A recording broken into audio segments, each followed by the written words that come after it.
ये स्क्रीन पर आप जो स्टेच्यू देख रहे हैं, ये जापान के शहर टोक्यो में एक लॉयल डॉग हाचिको की वफादारी से मुतासिर होकर हाचिको की याद में यह स्टेच्यू बनाया गया है। दोस्तों, इस कहानी की शुरुआत होती है सन 1920 से। जापान के शहर टोक्यो में रहने वाले प्रोफेसर हाइडसाबुरो उएनो ने एक कुत्ता अडॉप्ट किया जो एक जापानीज अकिटा डॉग था, जिसका नाम हाचिको था।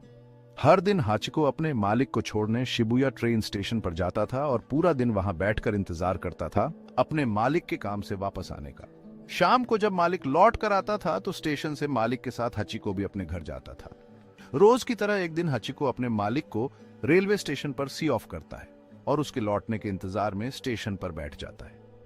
इंतजार करते करते रात हो जाती है, पर हाचिको का मालिक नहीं लौटता। मायूस होकर हाचिको वापस घर लौट जाता है और दोबारा सुबह स्टेशन जाता है और पूरा दिन अपने मालिक का इंतजार करता है। दरअसल उस दिन काम के दौरान ऑफिस में ही अचानक प्रोफेसर उएनो की डेथ हो गई होती है। हाचिको अपनी रूटीन को लगातार जारी रखता है। वह रोजाना सुबह स्टेशन पर जाता है और पूरा दिन इंतजार करने के बाद जब शाम को मालिक नहीं आता तो वह वापस घर आ जाता है। यह प्रक्रिया पूरे 9 साल तक चलती है और आखिरकार 1935 में हाचिको की भी मृत्यु हो जाती है। हाचिको की कहानी ने कई लोगों के दिलों को छू लिया और वह जापान में वफादारी और भक्ति का प्रतीक बन गया। शिबुया ट्रेन स्टेशन पर उसके सम्मान में एक कांस्य प्रतिमा स्थापित की गई और उसकी कहानी किताबों, फिल्मों और टेलीविजन शो का विषय रही है। दोस्तों, ये एक रियल स्टोरी है और ऐसी हजारों कहानियां हमारे आसपास हमेशा घटती रहती हैं, लेकिन हम उन पर ध्यान नहीं देते। इस कहानी से हम अंदाजा लगा सकते हैं कि एक जानवर कितना वफादार हो सकता है। आज के जमाने में हम इंसानों की वफादारी सिर्फ मतलब तक रहती है।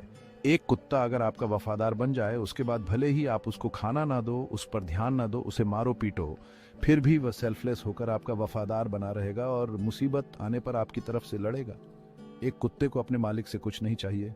एक बार वह किसी इंसान का वफादार बन जाए तो सारी उम्र उसकी वफादारी को निभाते हैं, लेकिन यह चीज हम इंसानों में नहीं है। हम इंसान अगर किसी से वफादारी करते हैं तो उसकी दुगना कीमत वसूलते हैं। दोस्तों, हमारा भी फर्ज बनता है कि हम इन बेजुबान जानवरों की वफादारी को सम्मान दें और उनकी हैबिटेट्स को बचाएं। हम हमेशा हमारी आंखों के सामने सैकड़ों जीवों की प्रजातियों को विलुप्त होते हुए देख रहे हैं और उसका कारण भी हम इंसान हैं। हमारी इंडस्ट्रियलाइजेशन, अर्बनाइजेशन और दूसरी डेवलपमेंट से हम इंसान मॉडर्न तो बन गए, मगर हमारी डेवलपमेंट ने इन बेजुबानों को बेघर कर दिया, जिसकी वजह से बहुत सारे जीवों की प्रजातियां हमेशा के लिए खत्म हो गईं और बहुत सारी प्रजातियां विलुप्त होने के कगार पर हैं। हमें अपनी डेवलपमेंट के साथ साथ जीव जंतुओं का भी ध्यान रखना होगा। मिलते हैं दूसरी वीडियो में किसी और टॉपिक के साथ। ऐसी ही और जानकारी के लिए स्वीट वाइब्स फन के साथ बने रहे। जय हिंद।